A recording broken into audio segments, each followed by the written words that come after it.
You have a pot that you would need to kosher for Passover. The way you do it is by filling it with water.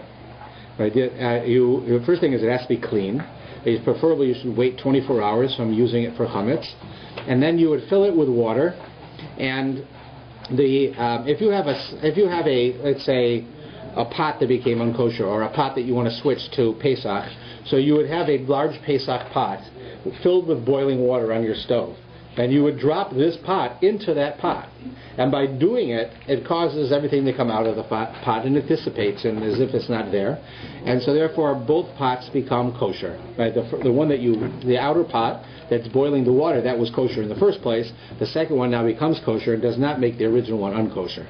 So therefore you can do that. You can take, like in Israel, for instance, it was very common before Passover that you would have outside in certain corners, they would come by with some type of a truck, which on the back had this enormous burner, like a large flame, and you have a pot. It was the largest pot you could imagine, like from some giant factory.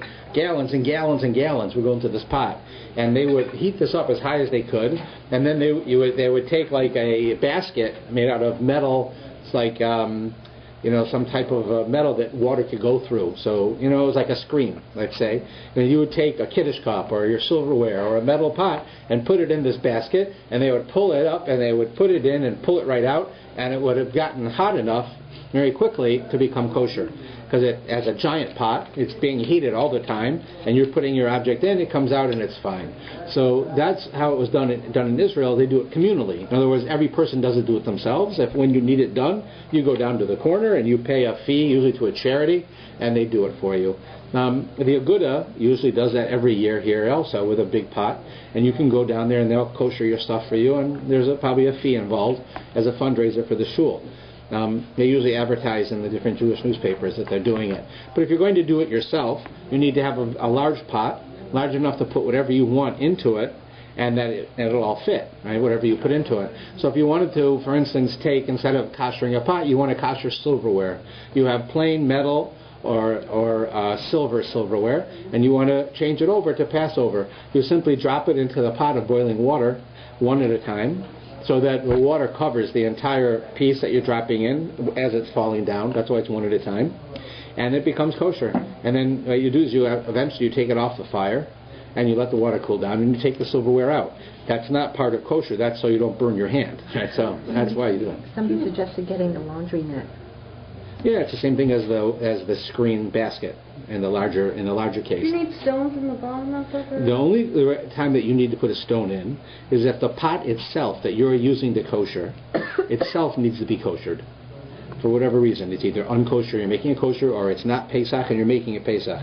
And what you're doing with the stone is that you're putting it on the stove with water, and the water gets into a rapid boil. So now that's about as hot as water is going to get, right? But you want to make it go a little bit hotter because you want to kosher this pot and that everything should come out of it.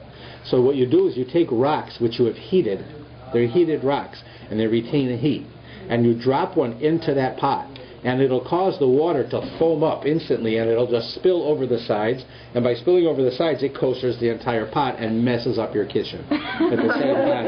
If you have a gas stove, it'll put out the fire. I mean, it's a real mess if you're not ready for it. And therefore it can be quite difficult. But you only do that for the actual pot itself that you are koshering with, if you need to. Right? If you don't need to, then you don't have to make it spill over, because you're putting it into another pot. Right? So you can do this with anything made of metal. So that could be, as we have here, you have metal objects, you have silverware, for instance, you could have pots and pans, you can have any similar type of metal object that you might use in the kitchen, and kiddush cups. If you wanted the kosher kiddush cups and use those on Passover, anything similar to that you might have used that you want to make kosher, you would put it into this pot of boiling water. That's metal. Anything that's made out of a metal substance. Something that's made out of, you have questions? Yeah, just a quick question. If it's too long, like if it's a piece of silverware that's too long to fit in all, like the whole thing, can you like put it and rotate it, or is that? Well, it should be all at one time. If it's not possible, you can do it that way. The problem is that if you put it in and you have a little piece taking out, really what you should do is take the boiling water and pour it onto it, from another place, because as soon as you take it out, then part of it is sort of like it's an expression in the Talmud says, like a person goes into the mikveh and they're holding an animal. So every time you go in the mikveh, you're Torah. As soon as you come out, you got the animal in your hand, and you have to go to the mikveh again. Right? It's the same idea. Instantaneously, it becomes uncoated. It keeps changing. So you want to do it. It's definitely very, very preferable. Everything to be done at once. Now, when you have metal objects that have non-metal parts to it, those non-metal parts may not be able to be koshered. So you may have to, depending on what they are, like a plastic handle, right, or a wooden handle. They can't be koshered in the same way that metal is, and therefore, if those handles were would be on your pot or on your knives, for instance, they can't be koshered because of the substance. Also, if the handles come off, right, you'll see how dirty they are underneath, right, when you take it apart. As clean as we are in our homes, when you go one step further, you find out that you can go 2 steps further. There's a lot to find. Okay, so now glass is totally different. Glass does not, in a normal circumstance, expand and contract in the same way that metal does, and therefore it doesn't become kosher or unkosher in the same way. Glass really does not absorb. According to halakha, it does not absorb. I mean, it will not absorb unkosher or chametz into it, and therefore it doesn't really need to be koshered, according to the essence of the law. However, firstly, if you are going to kosher glass, it's done in a totally different way. And this is done by soaking the glass in a tub of water, with regular water, where the glass goes in. Let's say you have a bathtub. You fill your bathtub with water. You put all your glasses into the bathtub. Every 24 hours, you have to empty the water out of the bathtub and out of the glasses and redo it for 3 days. Now, that's the process of koshering it. It is, when I said before that we frown on koshering things, even though if there's a need, you're allowed to, the real essence of that frowning comes from glass. So many people will tell you that you can't kosher glass for Pesach. They know that you can, but it's usually not done. So one should stay away from that if at all possible, and try not to use that, and instead to buy glasses for Passover or paper, styrofoam, something like that. But if you're in need, if you're stuck and you needed to kosher your glasses, you could, and that's the process with the 3 days. Okay. Now, when we get to ceramic meaning china, right? China, things made out of clay and so forth, they cannot be koshered for Pesach under normal circumstances. There are certain leniencies if we're dealing with either ceramic china that is either high quality, it's very expensive, and you want to use it, or it has a strong emotional tie. It was your grandmother's, your great grandmother's, and they just weren't as strict as you are with kashrut or with Pesach. So there are, and that is not for publication, something I can discuss with you. It's not like a secret. It's just that it can be misunderstood. So I don't want to publicize it over with the camera. But in general, if you have something like that, if you have dishes that were your grandmother's that mean something to you, they're not just cheap dishes right, they were dishes that have some sentimental value, or they were real china, right, expensive china. So there are ways to accomplish it. It's just not the norm. But everyday china, then if it becomes unkosher, we don't kosher it, and if it becomes chametz, we cannot make them kosher for Pesach. So therefore, you really do not take anything that's made out of clay or earthenware, anything like that, even if it has a glass finish right on it. Right, it went into a kiln and it got to the glass finish, and even though glass doesn't absorb, we still are strict, and we say that you can't use them. So those things can't be done. That includes Pyrex. Pyrex is considered like china. It's a question if chemically is it glass or is it china. We're not sure. We consider it to be china because of that. That would and then when it comes to things like rubber, plastics, Tupperware, these types of things, also they cannot be koshered. We don't have the ability to kosher them. So if you actually have ones that are chametz and you want to use them for Pesach, you really can't. You'd have to purchase new, bowls or Tupperware holders or whatever that is, because you can't really kosher plastic or rubber. And so then you also have non-food things that are going to come into contact with food, even though they're not directly. Like not a pot is pretty directly in contact with food. An example of something that's not in contact with food but would be the spigot on your faucet in your kitchen. So if you're using if you don't have a Pesach kitchen and you're using the same kitchen and you're kosher your sink, which we spoke about last time, how to do that, we can mention again if we need. One of the things that you should do is that the spigot on your sink, because you very often will take food right off the stove that could be boiling and things can go from your food onto the faucet. Even though you might only be taking cold water out of there, still for Pesach we're strict, and we do one of two things. We either cover the faucet with aluminum foil, leaving of course a hole for the water, otherwise it won't work very well, or we kosher it by pouring boiling water over it if it's like stainless steel, if it's made out of metal, and then that would take care of it. So either one of those two, yes. We have an attachment to a portable dishwasher, so we should unscrew it before we put right, it because that you can have the water backing up from the dishwasher back up to that part of the hose, especially since it's plastic. They're usually it's plastic. metal. Okay, but it would be better so that you don't have a problem to take it off if you can. Yes. What about underneath the faucet? Because how do you get into that? Like how do you cut the underneath part where the water comes out of? Well, the real problem is around it, is the arm itself, where things, because if you have water coming out and something spurts, it's not going to go there, right? So some people take it apart and they do check it, or they can kosher it as like a piece of metal, but in general you don't have to do that. So I don't have to worry if there's plastic like under, because mine's a spray faucet and it's got like plastic I think underneath it, so I don't have to worry about that. Underneath where it? where the holes are. It's where the water comes out. Where the water comes out. So in such a case, you'd have to make sure it was clean. You wouldn't use it for 24 hours before Pesach. Mm-hmm. But waiting for 24 hours is a very important thing. So just in general, anything when it comes to kosher, just a rule you should know, is that food that is absorbed into any type of object that you have, in a pot, in silverware, in anything, if it's been absorbed for less than 24 hours, that means you've used it or something hot in the last 24 hours, even put it in the dishwasher and cleaned it in less than 24 hours, so then that has the highest probability of being unkosher when it's been used within 24 hours, or making something else unkosher. If you wait 24 hours, halacha in general says that any food that has been absorbed into that is spoiled. It's no longer, in the least sense at all, edible. Therefore, it would be allowed. So, in the cases that when things come up, like all these examples that I've given you, like we said last week, of koshering your oven and koshering your stovetops, koshering all different things, it's always, you'll notice I always say, wait 24 hours, right? Stop using it 24 hours before you kosher it, and then you can then kosher it, because even then, right, what you're doing is you're making it kosher two ways instead of one way. One way is that the food that was in it is spoiled, and spoiled food is no longer food. And the other way is that you're taking even that spoiled food out of it, and it's no longer there.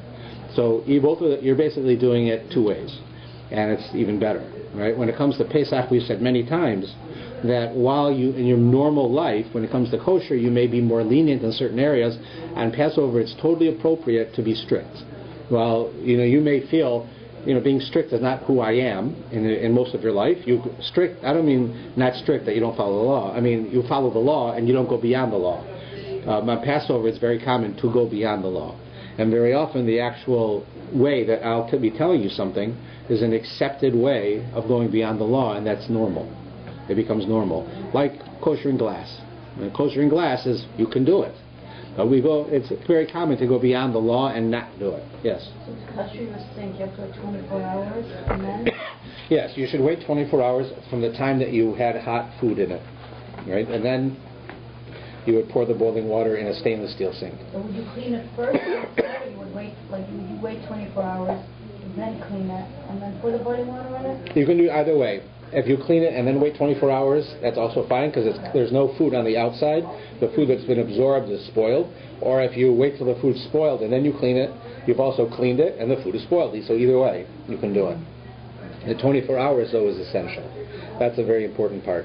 And then the other koshering that you're doing is like duplicating it. Okay, so Other objects that you have in your house that you have to keep in mind are any other small appliances. So some small appliances can be used, some cannot be used. So for instance, what cannot be used is a toaster oven. You cannot kosher a toaster oven. It's just not possible. It's too difficult. It's like trying to kosher a barbecue grill.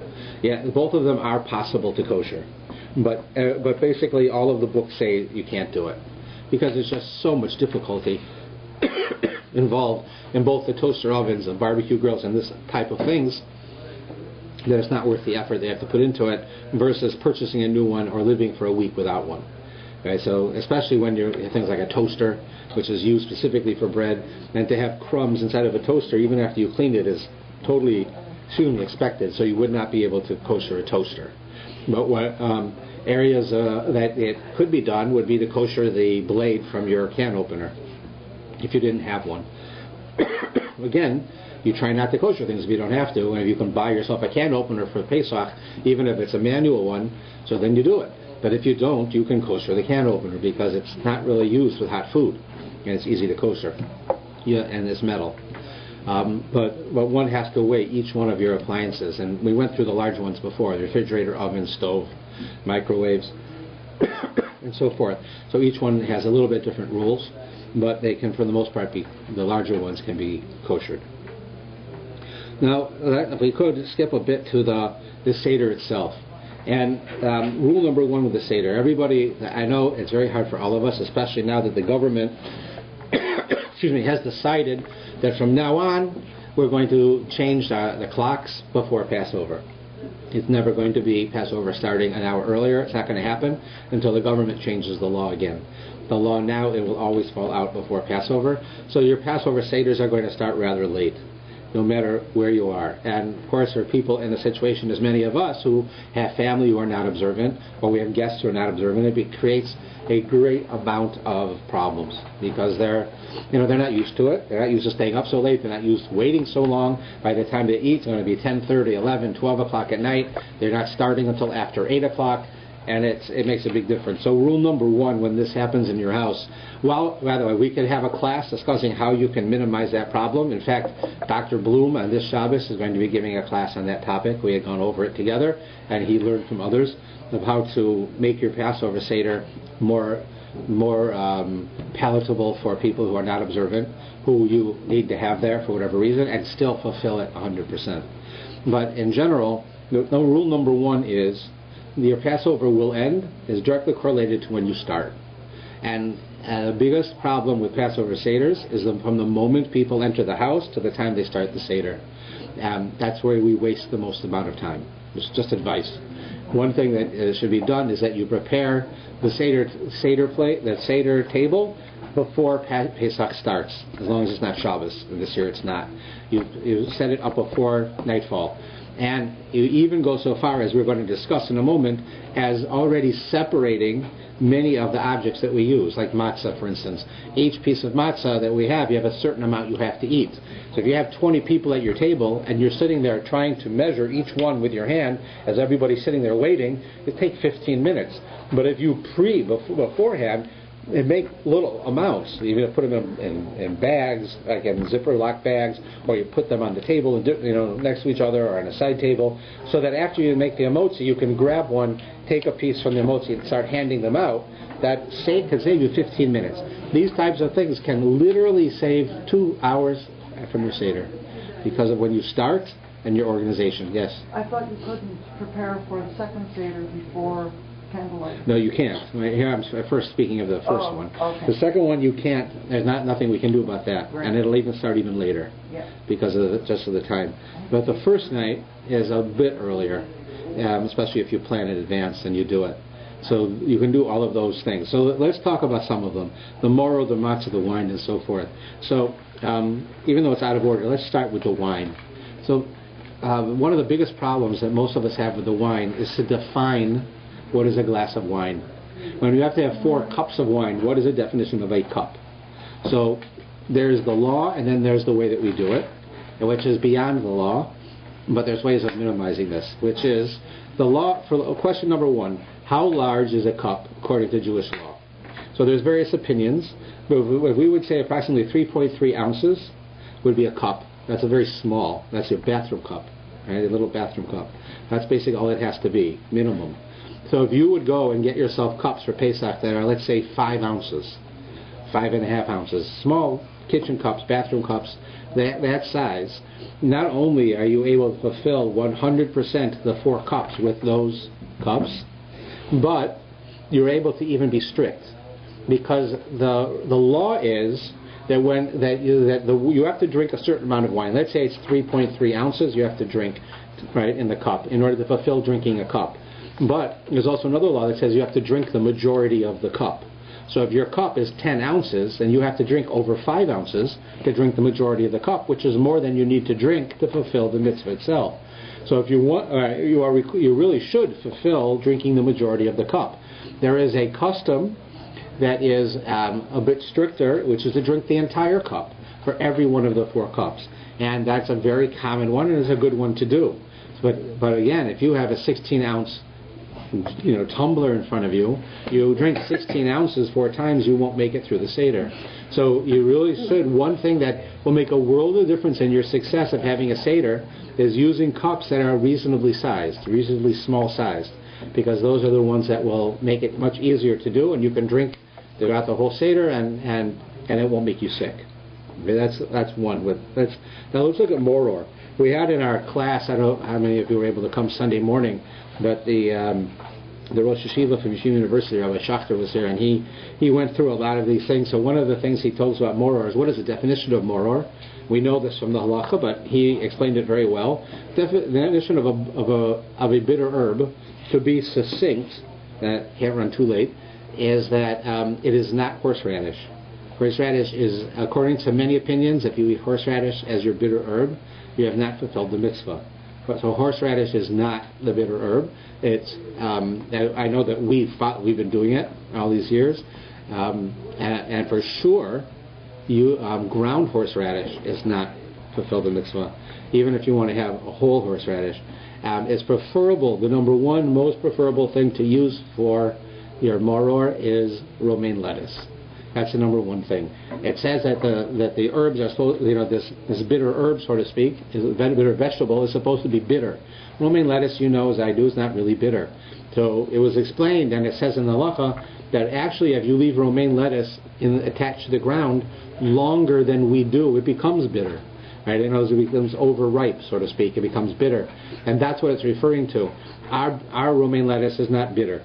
Nevertheless, it is the preferable one to eat.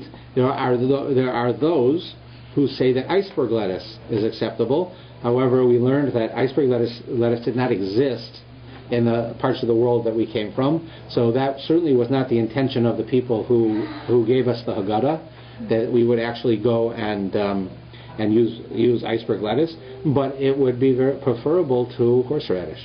So the number one thing you should really use is romaine lettuce. That's the top choice for using for the bitter herb, and it's a lot because it has a certain density. Romaine lettuce is not dense, so you'll look in your books and you'll see the size, but it's like about that big. That's how, like a square like this.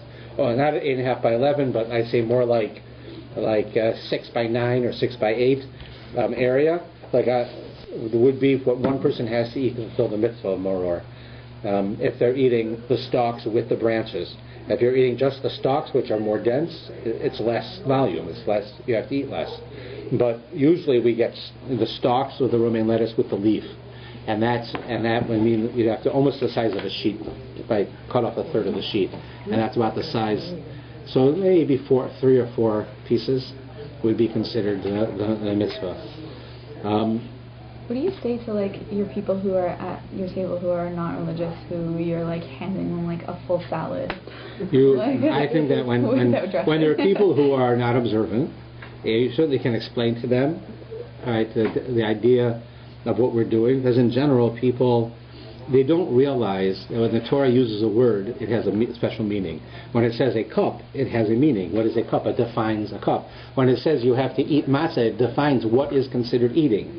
Right, what is considered a meal? These all have rules, and the non-observant world doesn't see that as much. They see it more esoterically, or more as a as a nice thing rather than a legal definition. So you give them the amount they're supposed to, and if you want, you can explain to them the idea. But if they don't eat it, they don't eat it. There's nothing you can do, and you don't force somebody or push them. You just let them know, and they'll do it the way that they want. How much matzah is the... So basically the amount of matzah, it depends on the size of your matzah and the thickness of your matzah, but in general, to fulfill the mitzvah of matzah and to fulfill the afikomen, these are the most amounts, are approximately 3/4 of 1 hand matzah. And if you use the round ones at the Seder, which is preferable at the Seder, approximately 3/4. But it's 2 kazesim, and there's all these books that have charts that can show it to you.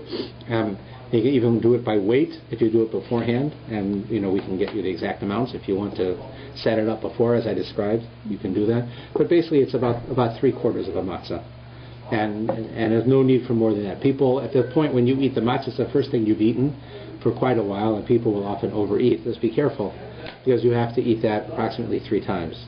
That matzah, and so that's another one just to keep the amounts. Now, at the Seder, more than any other time, according to all opinions, you are fulfilling the mitzvah of eating matzah. Right? There's an actual mitzvah in the Torah to eat matzah on the Passover night, and therefore one should be strict and use the handmade shmura matzahs, not the usual matzahs that we buy in the store. You should, unless you have a reason that you can't use them, that's preferable at the Seder. If you want to be stricter and use them all the time, that's terrific. Shmura matzah all the time is terrific. Handmade shmura matzah is terrific. There are some people who will only use machine-made shmura matzah because they see the machine as more effective. It makes it much quicker. But the custom is basically the handmade ones, and you can find them in most of the Jewish stores around that they'll have that. Again, with the wine, besides the amount of the wine, you always want to watch out for 2 things as far as your ability to perform after you've had the wine and be able to go through the rest of the Haggadah, and that is the sugar content and the alcohol content. And you can get no added sugar, you can get low alcohol. If you get sweet wines, they can have 3% alcohol, which is very low. And there's no reason that you can't. Now, grape juice presents a problem in that some opinions don't allow grape juice to take the place of the 4 cups. The accepted opinion is that you should drink wine. If you can't drink wine, or you've had enough wine and you can't drink more, or if you're in a situation that you can't, a pregnant woman perhaps might be told by her doctor that she shouldn't drink wine. There could be a number of reasons that you can't drink wine, medically, or simply for yourself that you can't do it. So in such a case, then one would be allowed to use grape juice. But it is preferable to use wine, specifically wine. And if you have if wine is a problem and you can drink wine diluted with grape juice, that's preferable than drinking just grape juice. But it is not simply a matter of choice. I like grape juice, I like wine. One really should use wine and should use red wine. Yes. That was my question. And even kosher for Passover, grape juice is not suitable? It is not preferable. It is allowed. If you had the 4 cups of wine with grape juice, you fulfilled the mitzvah. But there are some opinions, which are not the prevalent opinions, which would say you do not. Because there's many opinions in halacha. There is the prevalent one that we follow, and then there are other ones that if you can follow them in addition, you try. But if you can't, you can't. So that's called a chumrah, or following a stricter opinion.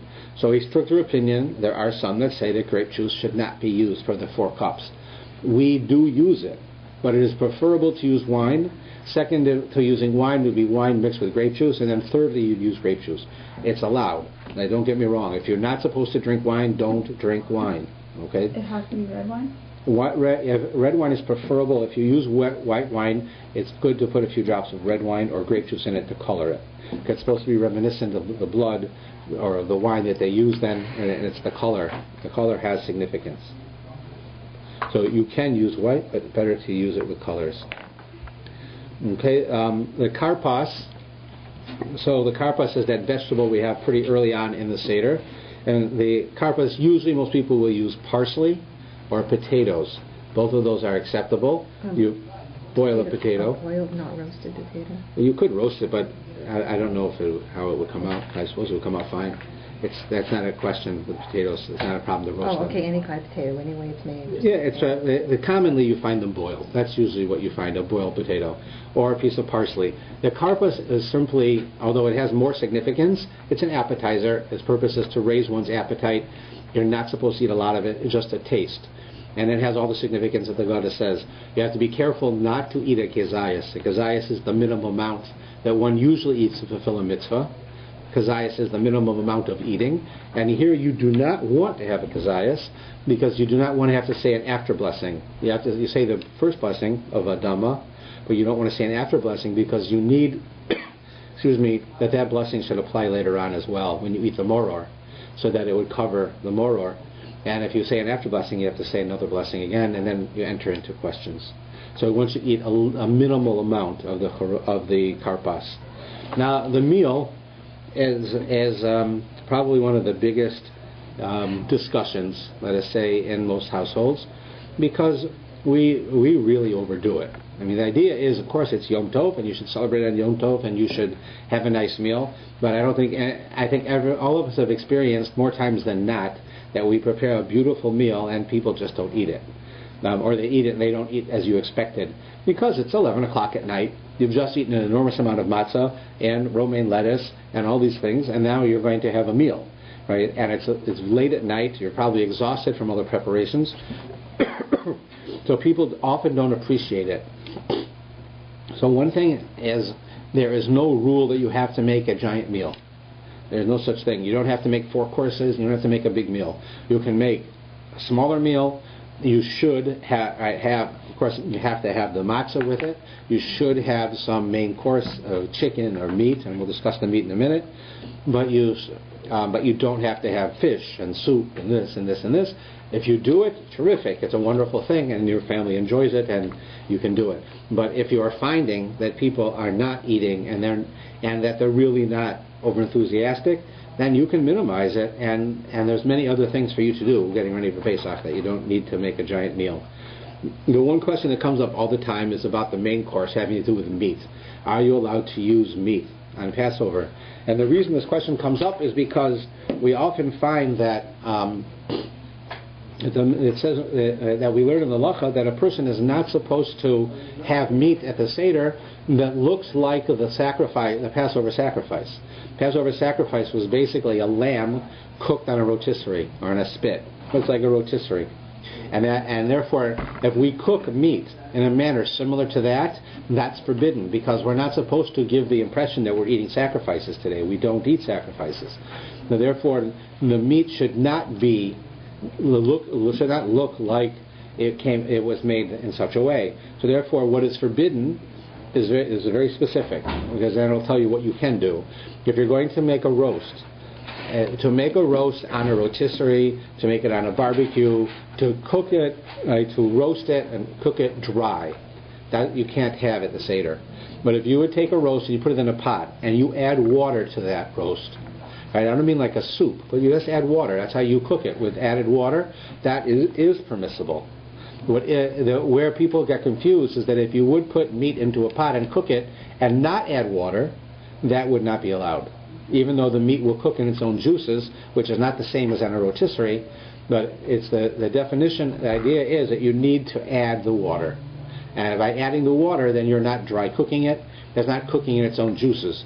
Therefore, you'd be perfectly allowed to take a roast, from a cow and to put it in and roast it with water and to serve that at your meal, the same as if it was chicken. That's perfectly acceptable. But you need to be careful how you cook it.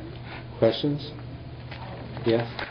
When you're saying to add water, does this also include, let's say, lemon juice or sausage? Yes, that's right. Liquids, to add liquids to it. Usually people will often add water because the water will boil as it's also roasting, and it helps with the moisture and the humidity inside the pot. If you don't do that, then it gets dry as if it was cooked on a barbecue, right? Is this including chicken or just like... No, this is just meat. Something that could appear that looks like lamb, right? Chicken doesn't. So chicken you can make any way you want. Duck you can have. If you find a way of having a goose, you can have a goose, right? But that's the one thing you hear from everybody. Asks this question: are you allowed to have meat? So you are allowed, but it has to be cooked in that way. Now, an important point is that comes up is the question about the afikomen. It says in the Haggadah that after you eat the afikomen, you're not supposed to eat anything else. You're supposed to have the taste of the afikomen in your mouth until the morning, and that is an important idea. But the truth is, you are allowed to eat things after the afikomen or to drink after the afikomen, as long as you have in your mind when you're going to eat the afikomen that you very well will eat something afterwards. As long as you have that in mind, then you'd be allowed to. And that could be if you wanted to have the afikomen, and then for whatever reason you're a bit of a masochist. You want to stay up all night. You want to have a cup of tea at 2 a.m. and Passover night. You could do that. You could have, if you hand around your Barton's chocolate, you could have that chocolate. But it all had to be that when you were eating the afikomen, which concludes the meal, that you had in mind that you very well could eat something else afterwards, and then you'd be allowed to. If you don't do that, you shouldn't eat after the afikomen until the morning. So just something just to think about, that you keep it in mind in order to eat afterwards. Another thing comes up with with having food on the table before the meal. And often a lot of us will put food out on the table for the children, either for the children to have a meal because they're young, or snacks to incite them to ask questions. Like I have candy. The halacha says they used to put raisins and nuts. And they used to give them to the kids in order to get them to ask questions during the Seder. So same idea. We can give chocolate, we can give gum, you can give anything like that in order so that to help inspire the children. Now, what would happen if it's on the table and an adult eats it? Are they allowed to eat that? So while it's preferable, depending on the time of the Seder, sometimes you're not supposed to eat or drink, sometimes you are. So it needs to be careful. But for instance, after you've made Kiddush, which is right at the beginning, so literally you're allowed to eat. You've made Kiddush. You're sitting at a meal. You're going to wash in a short while. You're going to have a meal. There's no different than when we make Kiddush here in Shul. You made Kiddush. You don't have to make Kiddush again. You made it once. And you had something to eat, and you're going to continue, right? And you're at a meal. So same thing there. So if you made Kiddush and somebody takes something, you don't have to slap their hand. While it is preferable that we don't eat during the Seder, because there are certain times when we shouldn't. There are certain times when we shouldn't drink, for instance, between one cup and another. But if there is a need, it's allowed, and certainly for children it's allowed. So that one could do that in order to let them. And if somebody does take something, you don't have to. There's a halacha. The expression is you don't have to slap their hand. You don't have to stop them. You just don't have to encourage it. So, any questions about the Seder in light of the areas that we're dealing with? No? Okay. Also, again, as I said when we started, that one of the best ways of making a successful Seder is to be careful when you start the Seder, to start as early as possible. It makes a world of difference. You start at 8 o'clock or you start at 9 o'clock or 9:30. It's a big, big difference. And it applies, with getting the food ready and so forth and having the matzah set up.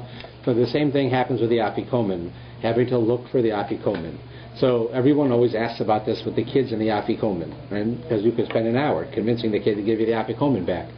Right? So one needs to be careful with that as well, not to spend the whole night, right, involved with just that.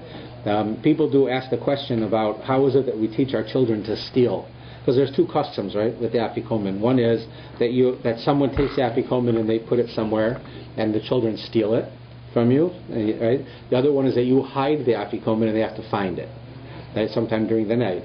And then you don't have it. And since you don't have the afikomen because they took it, you can't finish the meal. You can't finish the Seder. So that's why they have the ability to get you to bribe them. Right? That's where it comes from. But the reason behind it is because you think it's not a very nice lesson to teach a child to steal in the middle of a religious ritual. Here, a Passover Seder, and you're teaching a child to steal. Right? It's incongruous. The idea being is that just as the redemption, right, the coming of the Mashiach, we don't know when that's going to happen. And it can happen at any minute. So that's like the custom of hiding the afikomen and the child finds it. Because the afikomen is the conclusion, is the end, like the coming of Mashiach. The idea of stealing it is a similar idea, that it's hidden from us, and we have to go and find ways to be able to find the afikomen, or to find the coming of the Mashiach, and to cause that to happen in the most speedily way that we can. And that's sort of like taking it to ourselves and making it happen. So those are symbols of the redemption, and the whole Passover story is about the redemption. So it fits in there. So we're not really teaching our children to steal. Just keep that in mind. Now we didn't mention this area of Chol HaMoed. So first let's say what it is. Chol HaMoed means the non-holiday of the holiday. Chol is not holiday, not holy. It means like weekday. And HaMoed is the holiday. So those are the days in Passover and Sukkot that fall between the holidays. You have the 2 first days, the 2 last days. The days in between are really, that's called Chol HaMoed. Chol HaMoed has rules that are different than weekday rules and different than Shabbos and Yom Tov rules. And that is, it's like a demi-holiday or a bit of a holiday. While you can drive and you can do all kinds of things, many people have a custom to not work, and it's in the halacha that it is preferable not to work on Chol HaMoed. It is allowed to work. If your employer requires that you do, you are allowed to, but it is preferable not to. And even when you have to work, it is preferable not to write. Writing is one of the things that it says that one should not do, but again, if you have to do it, you're allowed to. It's just preferable not to. Same thing with other types of unnecessary activities. For instance, the question comes up of taking photographs. Taking photographs is not really doing anything wrong, right, but you wouldn't be allowed to do it on Shabbos, and you can't take photographs on Shabbos. And therefore, on Chol HaMoed, if you would need, if you would miss out, you go to Israel for Passover, and you go to the Kosel and you want to take pictures on Chol HaMoed. So certainly a week from now, you're back in Canada, you're not going to have the Kosel. So if you don't take the pictures now, you're going to lose out. All right, you lose out on the pictures, then you'd be allowed to take them. But if you'd simply be taking pictures of your own home, and you could take them as well here this week or next week, but that you wouldn't do on Chol HaMoed. Well, Chol HaMoed is sort of a semi-holiday. We don't get haircuts, men don't shave. There are certain things that are similar to a holiday on Chol HaMoed. And therefore, it's a time that often people will celebrate. This year we don't have much of a Chol HaMoed because most of it is either Erev Yom Tov, other than Shabbos. Because it goes Monday night, Tuesday night, and Wednesday is Yom Tov. So you have Thursday is free, Friday is Erev Shabbos, then the Shabbos, Sunday night it starts again. So it's like you really only have like a day and a half of Chol HaMoed. Now very often it'll fall out that Chol HaMoed and Shabbos will coincide. So you'll have more days, so to speak, of Chol HaMoed, so that you'll have a longer period that you can do things. And enjoy yourself. And people will often take trips on Chol HaMoed. It's very common that people, you go to Niagara Falls, you'll see Jews from all over the tri-state area coming up to celebrate Chol HaMoed, and they have trips from New York to go to Niagara Falls, and all different places people go in order to celebrate. So it's very common. You go to the zoo during Chol HaMoed, it's full of Jews, and you go to the museum and it's full of Jews, because we do trips as families because we try not to work. If it's possible to not work, then we try not to in order to celebrate that way. Can you shop? Shopping for your needs is allowed. Shopping that you would lose out is also allowed. So if there was the sale of the year, theoretically you'd be allowed to go and buy things at the sale. But under normal circumstances, you would not go shopping except for necessities. Like you ran out of milk, you need milk. You're out of some types of food and you need it for the holiday, that would be permissible. But to simply go shopping, right, you wouldn't. We don't do the wash during Chol HaMoed. Another thing that we don't do. Things like that. We don't drop off dry cleaning. We don't pick up dry cleaning during that period. Because it's all a matter of, it's semi-holiday. So you said no writing. Yeah, it's preferable. Computer, Yes, I mean any type of writing. But it's not forbidden to write. Like if your employer requires you to write, you're allowed to. But if you were writing a letter to a friend, you would wait. You would do less of it. Right? That's the idea. So many people ignore this altogether, but they really shouldn't ignore it. You should try to do things to make the days between the holidays significant. Right? Because they're part of the holiday. Right? They're part of the special day. Now, in the area, we spoke before about paper goods, and we didn't cover all of them.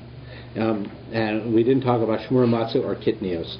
So shmura matzah, we just said that shmura matzah is really important at the Seder. It's a good thing to eat it all the time, but if it's very expensive, and the halacha allows you to eat non non-shmura matzah, but at the Seder, it says specifically in the Torah that you should eat matzah shmuro, and it is guarded matzah, and that at the Seder you should do, at the very least. But if you can do more, you do more. In my house, I try to eat shmura matzah the whole time, but it might happen that I'm not. The best way to see that you're not really doing it is that all of your cake mixes do not use shmura matzah.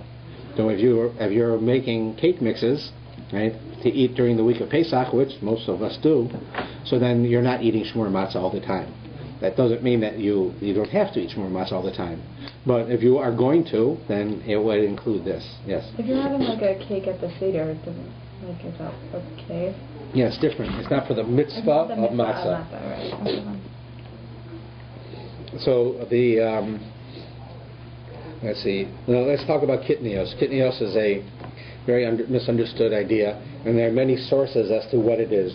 The kitnios basically means certain types of legumes, beans, and these types of things, which for a number of different traditional reasons that we find, the Ashkenazic rabbis forbade them from being used. You shouldn't use them. And the Sephardic rabbis did not, but the Ashkenazim did, and therefore peas and beans and rice we don't eat. Should we boil that? No, they're allowed to do it. Oh, should you sell it? Yeah. Yes, you should. If you should sell them, they should be included with your sale.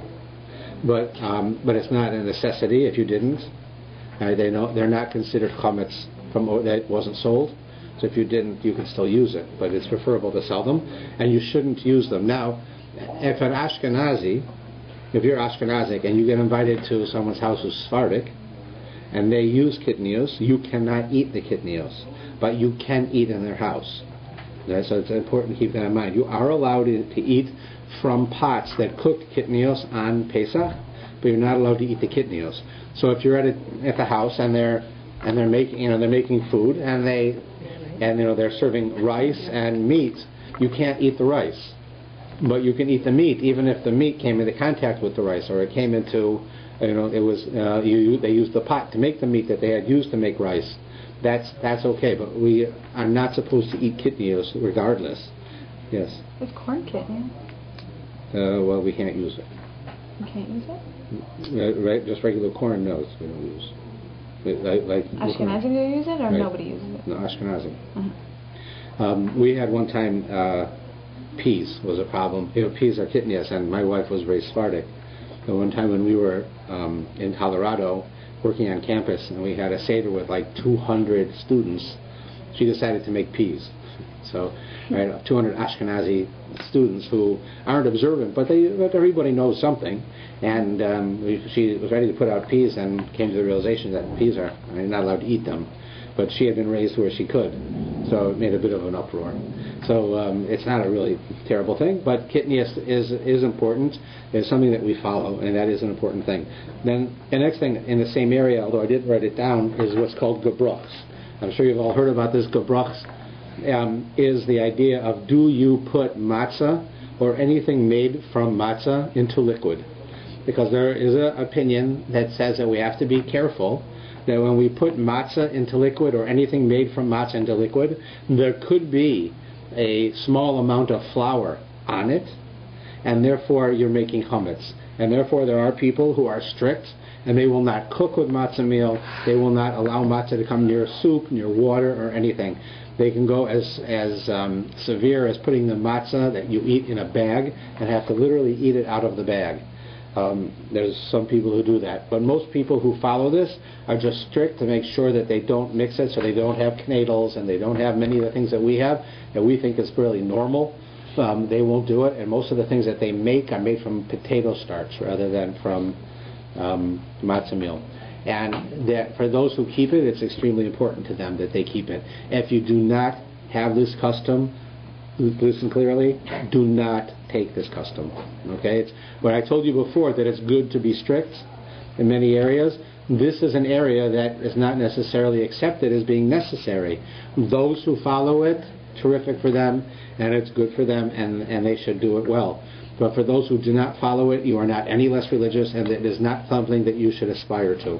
It's not something that you should want. If it's your custom and that's what you do, then you should do it, and it should be terrific. But if not, please don't do it. It makes things very hard. You don't realize how much you use when you with matzah and liquids. There's no more fried matzah or matzah brai, no more canadles. I mean, many of the things that are in most of our homes are sort of the definition of Passover, you will not be able to have. There are many wonderful things that you can have with it, and it's not a bad custom. It's just not a custom you should do if you don't have to.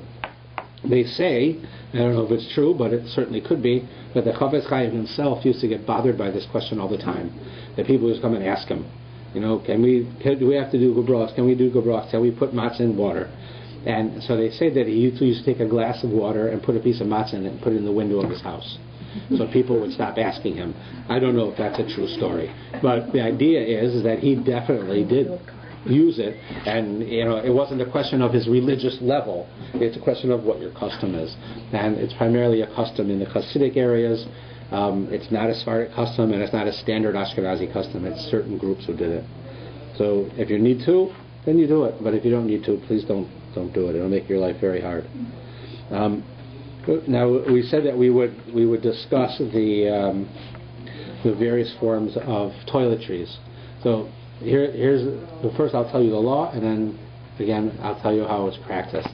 The law is that if something is not edible by a dog, if a dog can't eat something, then it is not a question of it being food. Right? If a human doesn't eat something, it can still be food. It's just we don't eat it. But if a dog won't eat it, that means that's not considered food. Because a dog will eat anything that's food. If he won't eat it, that's because it's spoiled, because it has a terrible taste. Whatever the reason is, that's considered spoiled. That's not food anymore. So alcohol that is used in much of the products of toiletries that we have is also inedible. If you've ever tasted a perfume or somehow tasted deodorant, it's terrible. It's like horrible tasting, and you will not do it again. And therefore, it is not food. So the custom that we follow is that we don't use anything that has it in there because we don't want to use it. We don't want to use something with chametz in it or that was manufactured from chametz. But for the letter of the law, you are allowed to use many of these objects because it's not food. The chametz is not food, so it's not chametz. But there are those who won't benefit in any way, so they don't. So when you go to the store, it's very common that you're going to find all kinds of toiletries. You look in the COR book, all kinds of toiletries that are permissible, all kinds that are not permissible. And really, the truth is that unless something has actual chametz in it, like some shampoo will have beer, they put in there because they say it gives your hair curls, that would be forbidden because that's literally a food that's put into there. But in general, it's not the case. So you can look at the list, and the custom is that we are stricter and we follow what the lists say, where there is absolutely no chametz in any of these things, and we can use them. If you happen to need to use something that does have chametz and it is inedible, you're allowed to the letter of the law. You might want to ask me a particular question if you have a need. When it comes to medication, also medication for the most part, unless it's flavored, is not food either. And then to the letter of the law, it's not chametz. But almost every drug that we take we can get that drug without any chametz. Because the chametz that's in most of them, or the kitnias that's in most of them, are not the drug itself. It's the filler. When you buy a capsule, the amount of drug that's in that capsule is like a dot. And everything else is a filler that's just used to convey it through your body. And that filler can be kitnias, and it could be cornstarch, it could be chametz, and therefore we can't just use them. So if you go to the pharmacist, you can usually find a drug that can replace the drug that you're using, and it's the exact same medication, it just uses a vehicle that's allowed. And if you ask the pharmacist, especially in a Jewish area like the pharmacies here, they'll know what it is. The COR also has lists in their book, and it's preferable to always try to get the medication that is kosher for Pesach. But important to note that if a doctor gives you a pill and he tells you have to take this pill, and it's a necessity for your health, and you take this pill. Right? If you can find one that is kosher for Pesach, that's always preferable. But a pill is not food. I'm not talking about cough syrup. I'm not talking about lozenges. I mean an actual pill that a doctor tells you take this pill, or your blood pressure, or your heart, or whatever. Then you take the pill. If you can't find a replacement, you take it as it is, and that's not considered taking chametz to the letter of the law. We try to be stricter, but that is the law. When it comes to other things, infant formula, almost every infant formula that is kosher is kitnius. You're allowed to use it if the baby won't eat anything else, but you should keep the baby bottle separate from your other dishes because it's going to have the kitnius in it and it'll get mixed up with your dishes. So you'd have to wash them separately. Lactate, we mentioned before, but it's important to note, lactate is a very common thing for Ashkenazi Jews, that they don't have the ability to digest certain enzymes that are found in milk, and therefore you take a special type of milk that has this enzyme in it which helps you digest the milk. You can take it in pill form, drop form, or in milk itself. That's how it's available in the stores. So we noted last time that the pills were acceptable, but the liquid, like the milk itself, is not. It's kitnius. So one preferably should use the pills. Basically how the pills work is that you take the pill and you chew it, and then before you eat a dairy meal, if you need it. So anybody who needs lactate knows what I'm talking about. If you don't need it, then stay away from it. Because milk and milk products have to be kosher for Passover, especially milk, because milk has vitamin D. By law in many countries, vitamin D, it's enriched in order to give you the vitamins. Vitamin D is chametz. It comes from chametz. So therefore, your milk that you buy has to be kosher for Passover. Chol Yisrael milk is all kosher for Passover. Many other milks are kosher for Passover also. And so you should be careful with that. What about we said if you buy it before? That's only if it's not available, though. We said you can buy milk before Passover if kosher for Passover milk's not available. Only if it's not available. Correct.